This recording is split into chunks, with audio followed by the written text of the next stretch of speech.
Assassins, to another episode of the Dark Assassins podcast, the show that dives deep into not just technology, but the concepts, software, and procedures behind it all, and explains it so simply that even your grandma can understand it. As always, I'm your host, the Dark Assassin. So this week's episode is going to be on the concept of scheduled downtime. Now, that title has a little bit of a double meaning, but we'll kind of get into that a little later in the episode.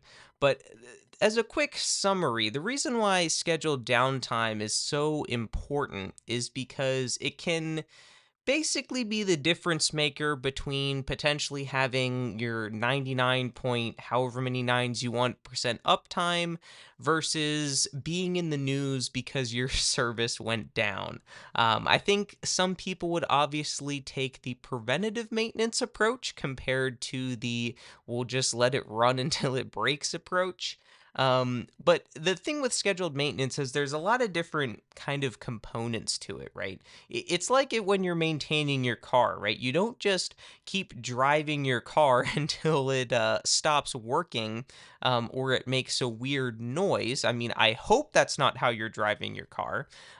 Most people, when they own a car, they will, do routine oil changes every like 5-10,000 miles. They'll rotate their tires, they'll get all the fluids inspected and the transmission checked and the engine checked, and there's a whole laundry list of things to get to look over the car as part of scheduled maintenance. And that's kind of the point of scheduled downtime. It's this, and it applies the same way when it comes to your services, whether that's the backbone, your data centers, the actual infrastructure components, or if it's just like you're running a virtual machine or something and you need to update the operating system on it or something. So scheduled downtime is something that is very important, and it can definitely prevent otherwise preventable issues from occurring. So we're going to be getting into that in this week's episode.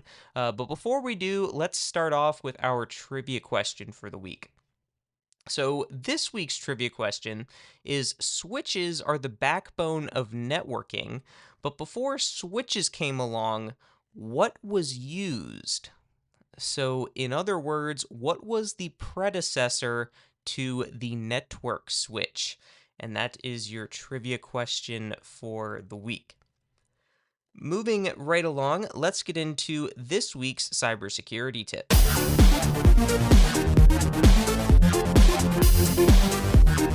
This week's cybersecurity tip is to prioritize a wired connection over a wireless one where possible. And when I'm talking about this, I'm of course talking about network connectivity. Now, there's of course some devices out there that you really can't realistically have a hardwired Ethernet connection to. But if you're operating something like a desktop or some other kind of computer, chances are there is a way that you can have it hardwired connected to a Ethernet cable. And there's a few reasons why you would want to do this. Probably the most obvious one is a hardwired Ethernet connection or even a fiber optic connection is going to be significantly faster than a Wi-Fi connection. And there's a few reasons for this. But also the wired connection also protects you from passerbys sniffing your network traffic over the air. Because in case you didn't know how Wi-Fi works, it's basically like any other type of emitting radio frequency. It just kind of blasts out in all directions. So anyone that is within the vicinity of that blast radius and has a strong enough antenna can absolutely pick up every single bit of traffic that is going on your Wi-Fi network. Now, don't be too concerned about that per se, because assuming you're practicing good habits and you have a password protected Wi-Fi network, all of that data going through the air is going to be encrypted anyway between your device and your router or your gateway or your access point or whatever. But it still stands to reason that an attacker theoretically could be sniffing all of those packets and capturing all of them. which is not necessarily the most comforting idea. But unless you're using a very weak form of encryption that they could easily break, or your password is just woefully inadequate, you probably don't have too much to worry about per se. Um, but then again, of course, if you're not on a password protected Wi Fi network, then things kind of get a little more hairy. And yeah, but depending on, and that's where all the VPN shills come in and be like, oh, you need a VPN to protect yourself. It's like, I mean, I guess if you're on like public Wi Fi networks that don't have password protection, sure.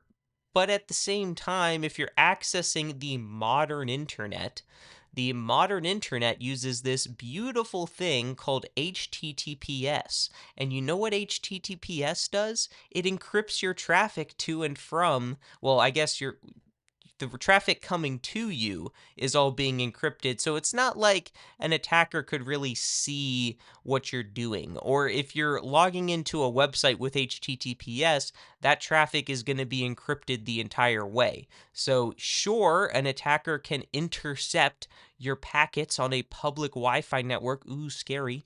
But all that data is going to be encrypted anyway. Now, there are some reasons why you wouldn't necessarily want to be blindly just using an open network like that, because if you don't know who actually owns the network, they could theoretically be having some kind of proxy system to kind of reroute you in ways that you don't expect, or doing some other nefarious things behind the scenes.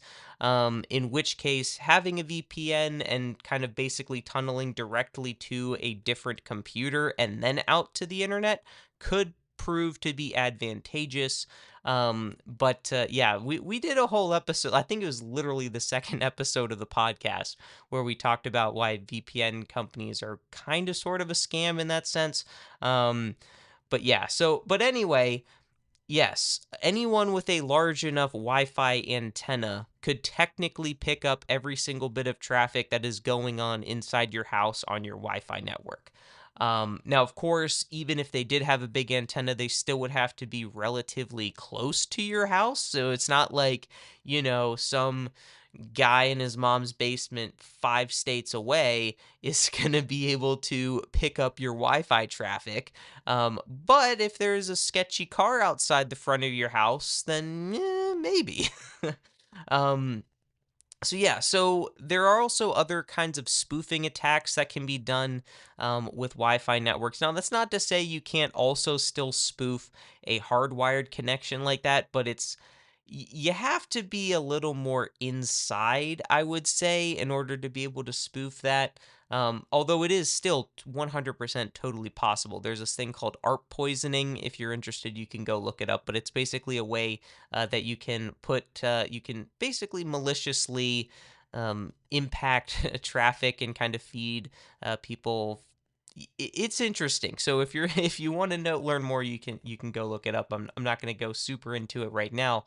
But the other thing with Ethernet is it's just inherently more stable also, because you don't have to worry about the whole time sharing stuff that goes on with Wi-Fi. Now, you probably don't notice it when you're using your Wi-Fi at your house, but in essence, how Wi-Fi works is multiple devices are all trying to communicate over the same wireless network and share bandwidth. So the router, the access point, whatever's providing the connection has to manage that accordingly. Not everyone can be talking at the same time. So they have to kind of go in schedules, and there's a whole like scheduling algorithms and everything. There's a whole bunch of theory behind all the different types.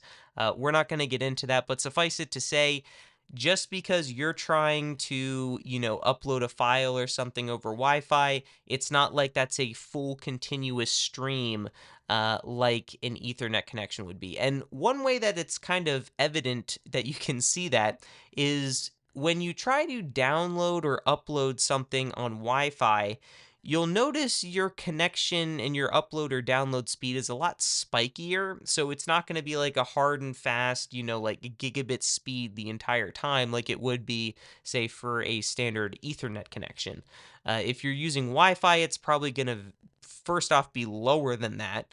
Whatever the Ethernet speed would be because of range and interference and things like that, but also because of those timing things, depending on what other devices are on the Wi-Fi network trying to communicate, you're going to run into kind of some scheduling conflicts, and that's why your kind of upload and download speeds are going to be more varying. So a few different reasons why you would want to use an Ethernet connection over a wireless one.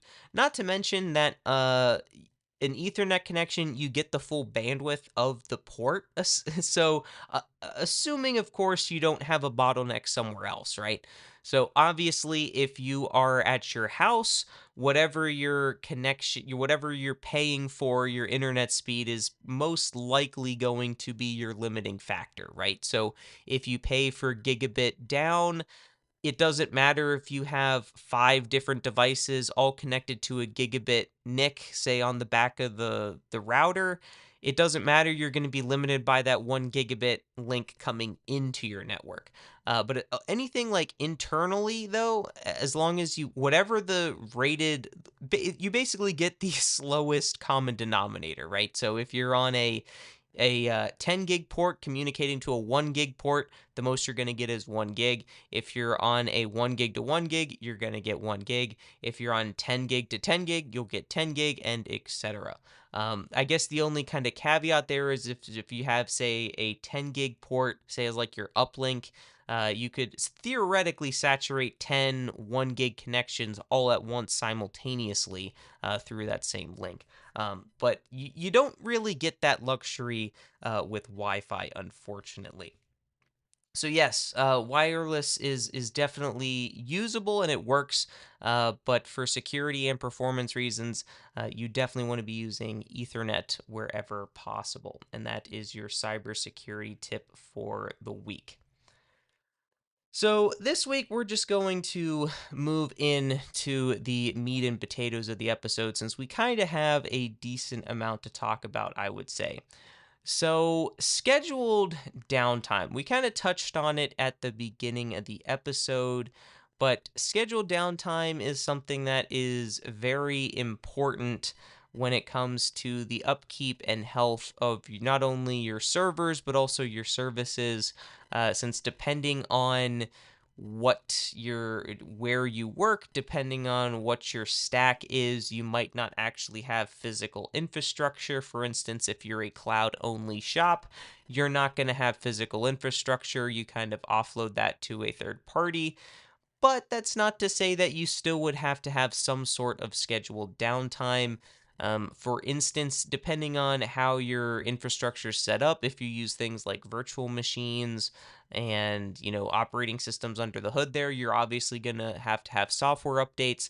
If you use any kind of packages as part of your service, those are going to require updates as new updates come out in order to patch vulnerabilities. So just because you don't necessarily operate hardware doesn't necessarily mean that you're free from having to ignore any kind of scheduled downtime. Um, so when it comes to, I guess, the first one, the most obvious one when people think of downtime, it is hardware maintenance. So most of the time, like if you're running enterprise servers, those things are pretty much built to run 24/7, so you don't necessarily need to do a ton of hardware maintenance per se.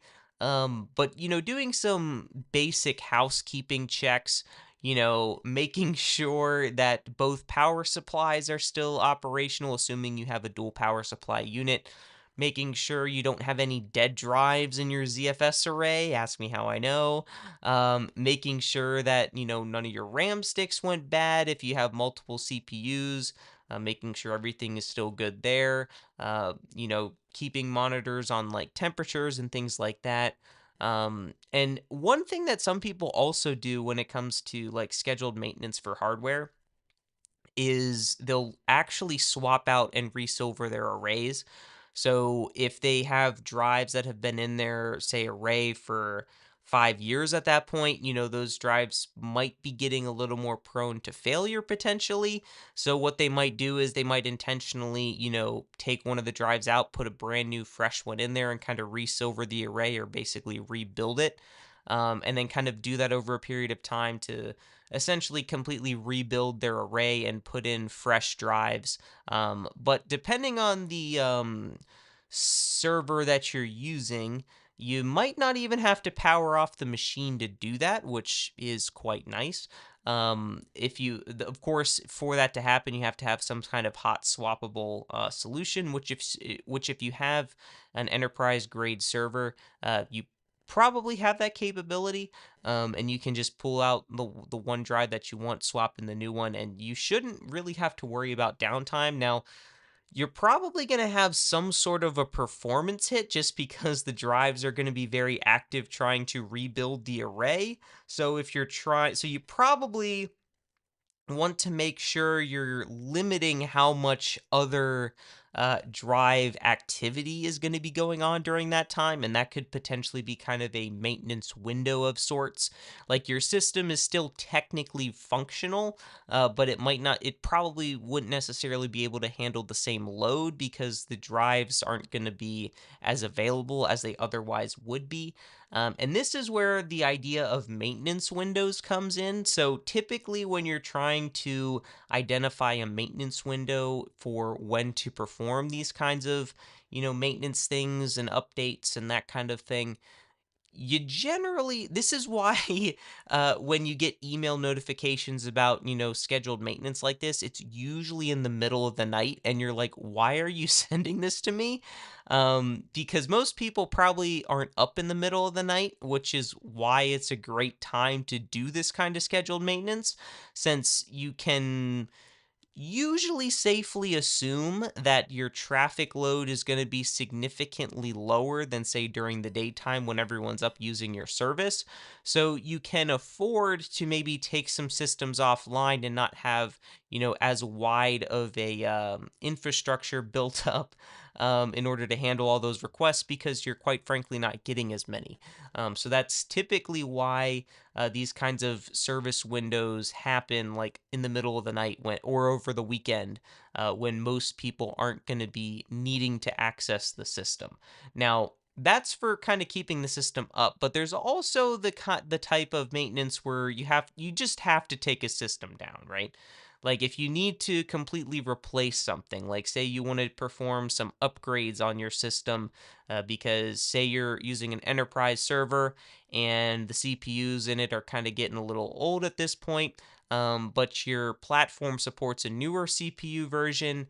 So what you decide to do is you buy some new CPUs and then you have some scheduled downtime to swap out the CPUs, put the new ones in, and get some upgraded performance. That would be another instance of kind of a scheduled downtime type of a thing, but that would actually require you um, to potentially shut everything down. Now, it depends on how beefy your infrastructure is and how much redundancy you have. Like if you have say if you're running like say a Proxmox cluster and you have multiple hypervisors running, theoretically, you could just migrate all of your VMs or containers or whatever to a different host and then take the host that you need to do maintenance down, and then everything would still be running like normal. That you could definitely do that. If you have high availability set up, that would essentially happen automatically for you. So there are ways that you can kind of prevent that, but you also have to keep in mind that you have enough capacity on your other hosts to accumulate or to account for that additional load that they're going to have to be bearing, right? So if you say have one enterprise server that has like hundreds of gigabytes of RAM and is running like 20 virtual machines and like a handful of containers, And then your other two systems are basically old desktop computers that are also running their own collection of virtual machines. They're probably not going to be able to handle that load of those 20 virtual machines and 5 containers being migrated to them. It's probably not going to go over very well. You are going to run out of resources very quickly. So that is also something that you have to keep in mind. But if you schedule your maintenance windows at given certain times where you know there won't be much use, then it's not necessarily as big of an issue. Now, if you are alone and you are the only one that uses your systems, then it doesn't matter if you take something down because the only person you have to blame is yourself. You don't have to worry about someone coming to you complaining that the internet doesn't work because you decided to take down your hypervisor during the middle of the day when people were trying to use the internet. So that is, I guess, one perk. If you are the only one operating your home lab and the only one in your house, you don't really have to worry about that. Obviously, in a corporate or professional setting, that is never going to be the case. You are, I can't, I think the only time I could think that that wouldn't be the case is if you worked for yourself and you were the only employee and you were operating your own infrastructure. So basically just running a home lab essentially for your business. And maybe it was just running internal services, but your actual like service that you provide isn't hosted on there, so your customers wouldn't be impacted. That's the really the only instance I could think in a professional setting where you could, take down a system and nobody would be impacted. Um, so yes, whenever you are thinking of doing any kind of scheduled maintenance, letting people know is generally a good idea. And trying to do it at a time where you know you'll be impacting the least amount of people or the load will be the least, so you can essentially be able to handle the load with the reduced capacity is kind of what you want to be shooting for. So when it comes, so we kind of talked about, so that was kind of like hardware maintenance for the most part, but software maintenance is kind of sort of the same thing. So depending on what your service is, you might have different components that might need updates at different times, so that's also going to be something that you'll have to take into account. Now, granted, you're not going to necessarily have to take down machines per se, but that is going to be something that you'll have to be mindful of as far as, pushing updates and stuff. But that's not the only updates for parts of your service isn't necessarily the only kind of downtime that you could expect. If you need to like reconfigure a server or you need to do some sort of resource reallocation or something like that, that's potentially also something that you would want to do in a downtime situation. Since if you're running, say, virtual machines and you want to add memory to them or add additional storage or add additional CPUs to them, you're going to have to shut down the virtual machine before those changes can take effect, in which case you're going to have downtime. So that would be an instance where you want to make sure that no one's really using that service, or you have it load balanced to the point where even if you take that one down, there'll still be others to handle the traffic load so you don't experience outages. And this was in part one of the reasons why I have multiple Pi-hole instances in my home lab, because if I took one down or one was for whatever reason inaccessible, I could still access the internet through DNS. So that is kind of a big deal.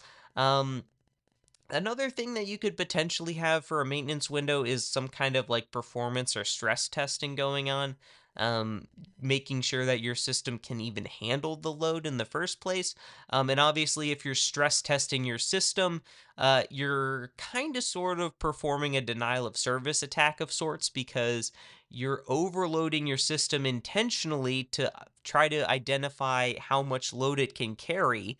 So if someone else is trying to access your service at the same time, they're not going to be able to because you're overwhelming your own service, in essence, performing a denial of service attack. So that would also be something that you would want to be doing during a scheduled maintenance window.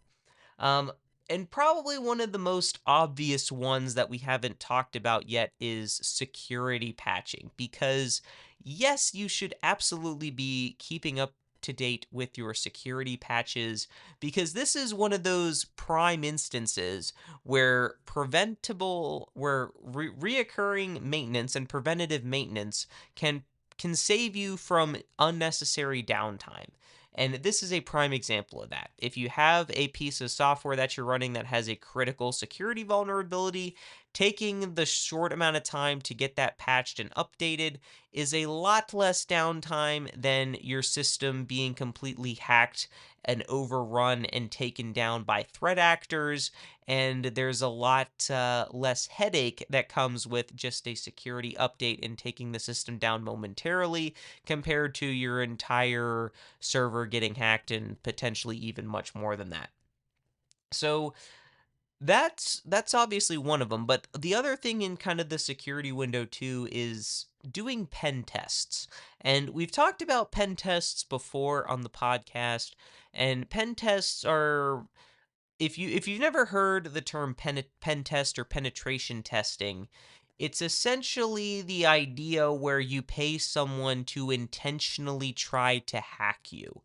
And the reason why it's so good and beneficial is because if you can find the vulnerabilities before the threat actors do, you can patch them before the threat actors can find them, and thus you keep your system secure. Now, the other thing with pen tests too is, as I've said this before, if you are a pen tester, you need to make sure you have your get out of jail free card on you at all times, or in other words, that slip of paper that basically grants you amnesty and basically says I can be doing this hacking in the system, because if a system administrator is not privy to the fact that you are trying to hack them for a pen test and they detect that, they're probably going to report you and try to do, things that system administrators would otherwise do when they notice a threat actor potentially in their system. So, definitely something you want to do there. But the thing with a pen test is, if you're intentionally trying to have your system get hacked, and a hack is found and potentially compromises your system, that could also have negative effects on your system at large to your customer base. So that would also potentially be something you would want to do when you don't necessarily have a bunch of customers trying to access your service. So yeah. Let's see what else. So when it comes to planning when to do downtime, we kind of touched on this.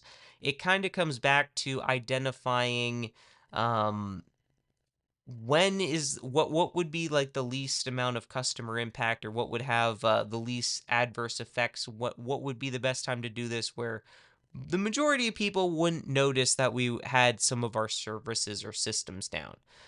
So trying to minimize the overall impact is definitely a must. Notifying people that you are planning to do this maintenance is also a must. So, especially if you have any kind of like customer service channels, if you put out a blast to say, hey, we're doing scheduled maintenance during this time, our service ability to, serve might be impacted. So just be forewarned, because otherwise you might get a flood of people saying, hey, I'm having issues accessing your service. Now, granted, even if you do send out a notification, people will probably still say that anyway because people don't read their notifications. Um, but also, the other thing, I guess, to that too is whenever you are planning to have some kind of scheduled maintenance window, you also want to have some kind of backup strategy. What happens if this maintenance window goes horribly wrong and this this little bit of downtime that we didn't think was going to take too long ends up being a very long, tedious, and drawn out process. Or we think, yeah, we'll just go and upgrade the CPU in the server, and the server ends up short circuiting and bricking when you were trying to do your scheduled maintenance. What are you going to do then?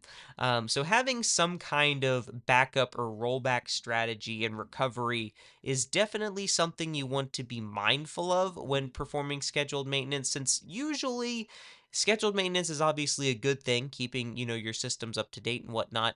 But things can also go wrong, especially if you try to say update a package to the newest version for your service. There might be a chance that that has an API change and that ends up bricking your service because you didn't adequately test or whatever, and now your system doesn't work. So being able to roll back to the previous version as part of your maintenance window recovery strategy would definitely be advantageous to you. So yeah, there's a lot of things here about why scheduled maintenance is so important, and having scheduled downtime is key to preventing otherwise larger issues. But again, it's not necessarily that simple, because while something might seem routine and it should go off without a hitch, there's always the chance that something goes wrong, because this is technology after a while. And as much as it would be fantastic if it always worked every single time like it's supposed to, at the end of the day, basically every one of these kinds of software update patterns is programmed by humans, and we all know humans make lots of mistakes when it comes to their programming abilities. So it's bound to happen at some point. So being able to identify when that does happen and being able to roll back effectively is also key, which I guess that's kind of another point I didn't really touch on too much, is knowing what would indicate that you need to roll back, because uh you can make the update, but unless you have a way to know if something went wrong, you don't have any indication to know if you should roll back. Now, probably the easiest answer for this is having some kind of monitoring system set up, maybe some kind of a dashboard. But again, when it comes to monitoring and dashboards, they're only useful if you actually look at them. So if you're not looking at them, you're not going to know if something went wrong. So having some other kind of system to alert you that something went wrong is also would be advantageous whenever you're doing scheduled maintenance like this. So yes, it is very important that you do and can prevent some otherwise very preventable instances. So if you haven't done any scheduled maintenance in a while or had any scheduled downtime for, your business or your home lab or whatever, maybe you might want to look into doing that. So yes. But I did say that this title for the episode had a bit of a double meaning. And that's what I wanted to talk about for the remainder of the podcast.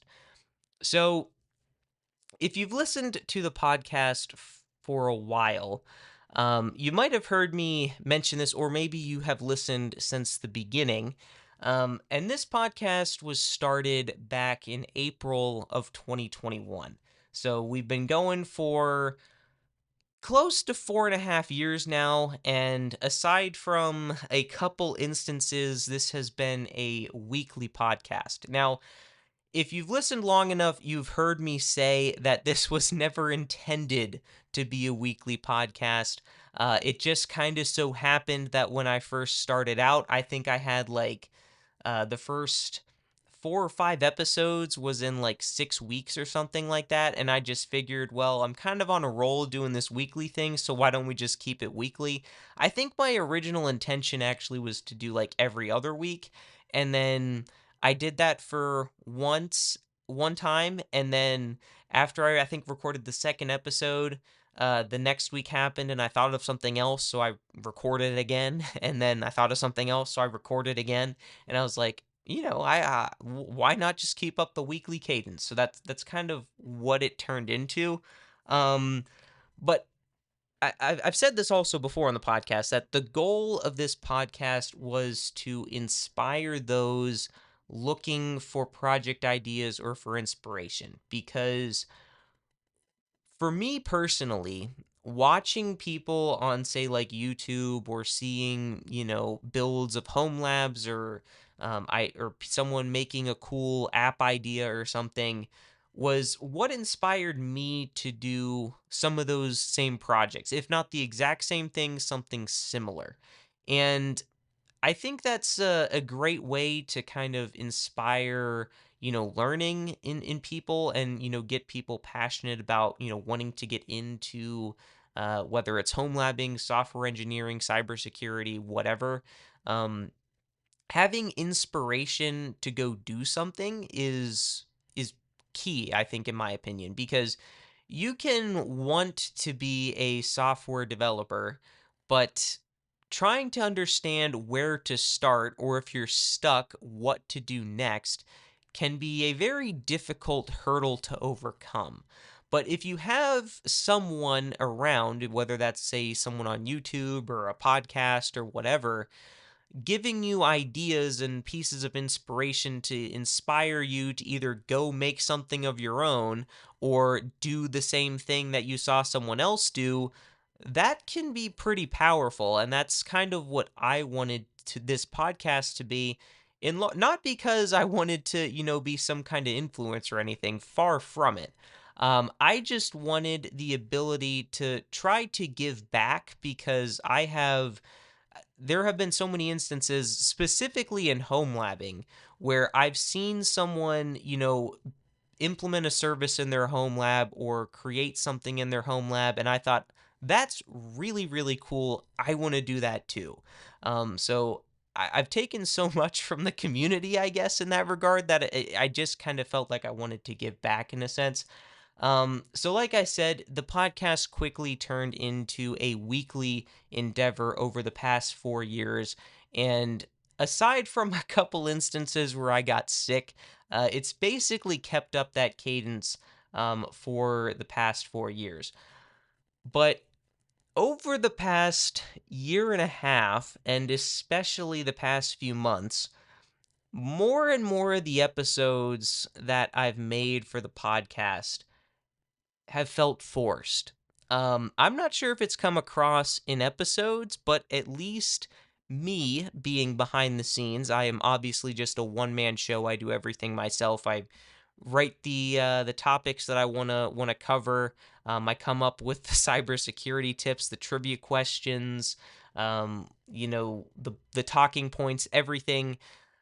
Since I come up with it all, I have to figure something out every single week. And in the beginning, it was very, very easy, because there was a lot of different things that I wanted to talk about. And it was also easy because a lot of the time in those early episodes, and even some of the later ones too, um, the topic of the episode was basically me just talking about a nerdy thing I did. Like, there was one episode we talked about, I think it was very early on. It was something to do with like memory optimization with like C and C++. And I was working on my Pokemon game, and came up with like a super creative and cool way to like optimize like some memory solution. And that's basically the inspiration for the episode. And then I talked about that for like 40 minutes or an hour or whatever it was. So it was very easy to make episodes then. But in kind of an ironic twist, because some of the episodes kind of felt more forced, in the sense that it wasn't like an idea came to me and I just kind of rambled off the cuff, which is how a lot of those original episodes went. I kind of wrote down like maybe 5 bullet points, and then just to kind of jog my memory, and then just went completely off the cuff and just started talking. And those were a lot of fun to make, and obviously there wasn't necessarily a lot of planning going into those, but they were really enjoyable because I was talking about something that I was passionate about, and it was just kind of fun to just sit down, hang out, and talk about what I was doing, and hopefully inspiring someone out there to do either something similar, or maybe even the same thing. But because I tried to keep this weekly cadence up, it kind of got to the point where I started to run out of ideas for things. So I had to spend more and more time trying to figure out what to talk about for the episode. And that in turn had the side effect of meaning that I got to do less nerdy things every week. And so it's ironic because the nerdy things at the beginning was the source of inspiration for a lot of the episodes. Like, because I did the nerdy thing, that is what sparked the idea for the episode, and there we go. But because I didn't know what to do for the episode, most of my time was devoted to what should I do for the episode, that I didn't really have time to do the nerdy things, which is another reason why the past few weeks and the past few months, the nerdy things segments have been so sparse, because I quite honestly haven't had a lot of time to do them because I was trying to figure out what else I was going to do for the episode. Um, so yeah, so having to spend like so much time to like scrounge up ideas for stuff, it just to achieve some arbitrary goal I set for myself, um, it got difficult. And I guess the short answer to this whole ramble here is burnout is definitely a real thing.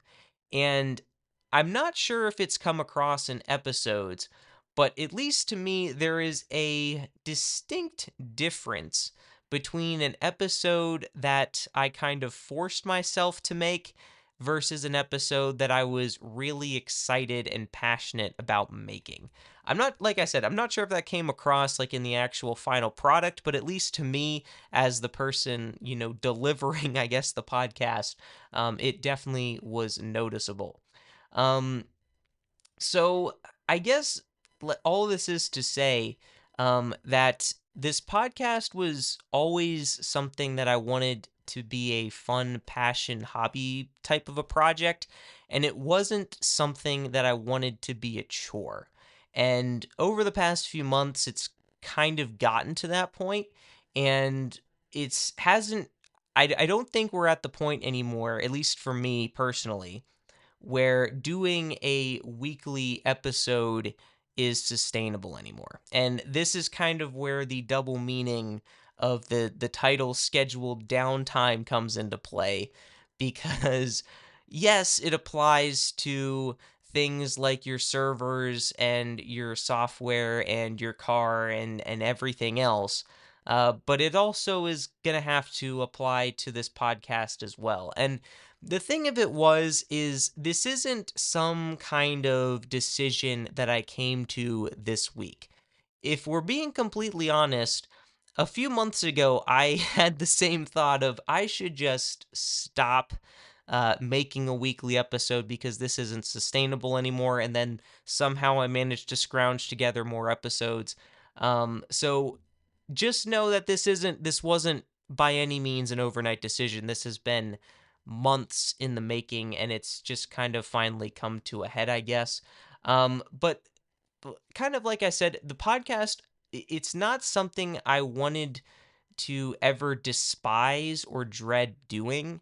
And I wanted it to always be fun. Now, don't get me wrong, there are still episodes that I have a ton of fun making. Look at the WWDC episode we did. That episode was a blast. I loved making that episode. Anytime I get to talk about Air Force One, aka Craig Federighi, you know it's going to be a good episode. And I enjoy those episodes. And there have been other ones too that I've also really enjoyed. But more often than not, it's gotten to the point where they just kind of feel like a chore. But to be clear, this is not the end of the Dark Assassins podcast. The Dark Assassins podcast is not going away. It is still going to be here, and we are still going to have episodes in the future. It's just not going to be a weekly podcast anymore because, like I said, the weekly cadence at least for me at the current stage of my life, is not sustainable.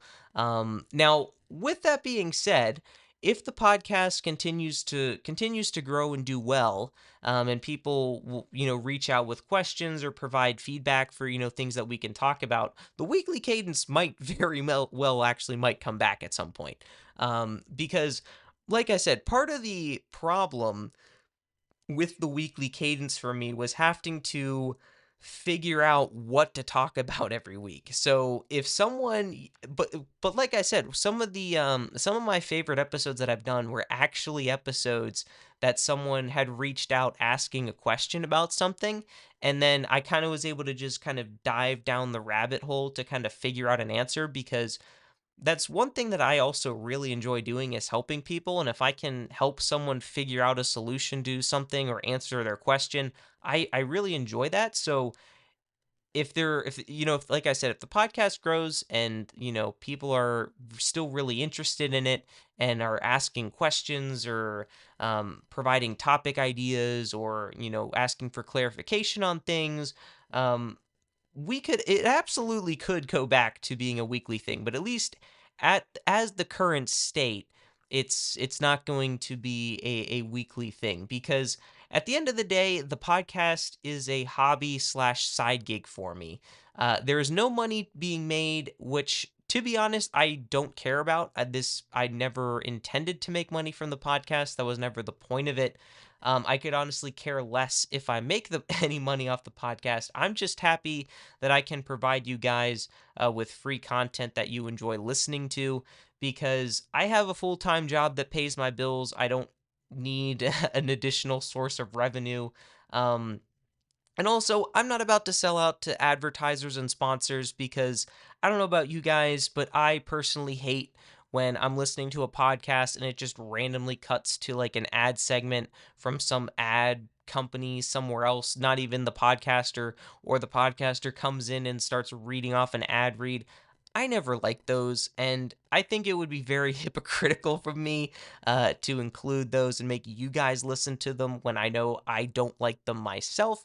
So this podcast won't, has not, and will not have ads or sponsors in it. And yeah, but as a result of that, it doesn't make money, which, like I said, I don't care about. That was never the point of it. Um, but also in regards to time, like I said, I have a full-time job. I have other hobbies too, and I also have a personal life. So it's not like, that was kind of the thing, like I kind of alluded to.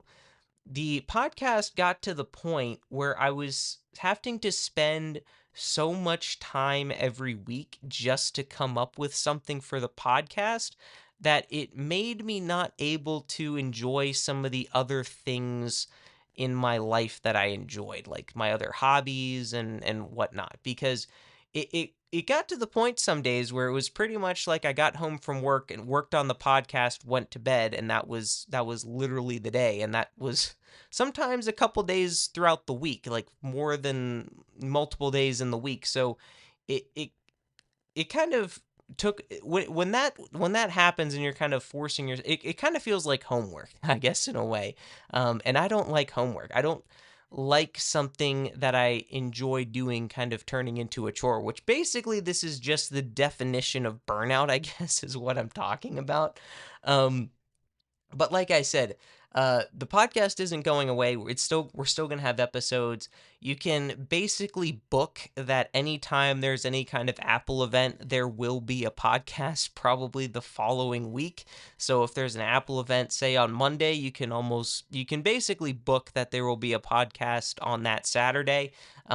So because at the end of the day, like I said, I love making episodes about Craig Federighi, aka Air Force One. They're hands down some of my favorite episodes. But also, I want this podcast to kind of, in a way, go back to its roots. Be something that I enjoy making and can be proud of putting out there, and be stuff that I am talking about because I'm enjoying, talking about it, not trying to, force an episode just for the sake of some kind of release schedule. And I think the other kind of benefit to that too is I'll be able to get into some of the more nerdy things again, and I think we'll be able to have a lot more interesting episodes as a result because I'll be able to work more on my Pokemon game. I'll be able to work more on my home lab and be able to come back with a lot more fun, inspirational ideas of, things I was working on, how I solved problems I ran into. And I think it's going to be a lot more fun and, more interesting discussions than me just rambling on about random topics that nobody asked for. um, but with that said, like I said, the comments, like, even though this podcast isn't going to be like a weekly thing, at least for the foreseeable future, that's the comment still stands that I am very interested in hearing what you all think about the podcast, what you think about topics, what you think of ideas. If you have any questions about literally anything we've discussed about, if you just have general Q&A questions, leave them. If you're on YouTube, leave them in the comments, or if you're on podcast, you can always shoot me an email at contact@darkassassins.inc.com. Like I said, some of my hands down favorite episodes have been comments from users or from users, listeners asking questions, and me, either just knowing the answer and answering them, or having to go dive down a rabbit hole in order to figure out the answer for that person. So, like I said, I really enjoy those episodes. So if you have any ideas, definitely shoot them along. Um, so yeah, I guess to kind of wrap this up, I guess, um, just like servers, just like cars, and any piece of technology or machinery for that matter, it needs downtime in order to and scheduled maintenance to be able to run properly and to have a long life. And the podcast is no different. You can't run a car at red line nonstop and expect that everything will be fine forever, right? You can't run a marathon by sprinting the entire time. You're gonna burn out, you're gonna break down. And this podcast has basically been foot to the floor, full throttle for the past 4.5 years. And I think we need to take some time to let off the gas a little bit, and do some routine maintenance, some scheduled downtime, in order to not only for me to make these episodes a lot more fun to make again, but also for you, because I think you deserve me at my best, and I think I'm at my best when I'm passionate and very much enjoying the episode that I'm talking about and making, rather than me just spewing a bunch of tech jargon for the sake of a weekly podcast. So little bit of a downer here at the end of the episode, but like I said, to end on a high note, the Dark Assassins podcast is not going away.